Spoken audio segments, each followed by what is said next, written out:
Hey guys, it's Vic. How you doing? I wanted to talk to you tonight about bench press. Now, a lot of folks come to me and they say, Vic, I can't feel the bench press in my chest, or I don't feel that the bench press is contributing to my chest development. And I wanted to talk to you tonight about some of the things that I've noticed over the past 20 years about the folks who are successful at using the bench press to develop their chest versus the folks who can't seem to feel this and they can't seem to get the hang of the weights coming into this part of their body. So here we go. So in both cases, whether you're doing this right or you're doing it wrong, the weight is moving from point A to point B. But the folks that I've noticed who have developed their chest with the bench press have a very different way of thinking about the exercise and conceptualizing the exercise. The folks who are successful at developing their chest and feel this weight in their chest are thinking about the weights moving up and their chest moving up. It seems very elementary. It seems like you don't even need me to say this. But let me tell you about the contrast of the folks who aren't feeling this and see if this makes any sense. The folks who are not feeling this in their chest are not necessarily thinking about the chest and the bar moving up. They're thinking about their back pushing into the bench. In other words, they're using that bench as an anchor or a tool to move the weight up. They're not using their chest as a vehicle to move the weight up. They're using the pressure against the bench to push back up onto the weights so that it achieves some sort of a leverage, and they're using the bench as leverage.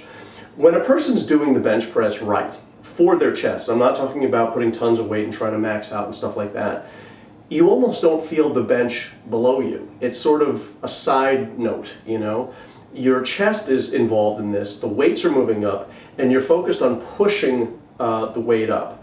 When your back is involved and you're visualizing and conceptualizing your back pushing down, more of your back is on the bench and you're using it as the anchor to move the weights up. And that's why you might be missing out on some of the development. So it's the same exercise, weight is moving from point A to point B.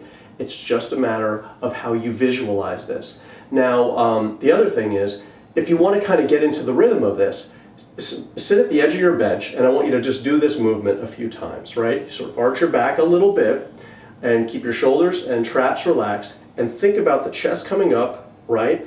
And the bar coming up. Do this a few times, and then lay quickly on your bench and get moving, right? Grab the weights and get moving.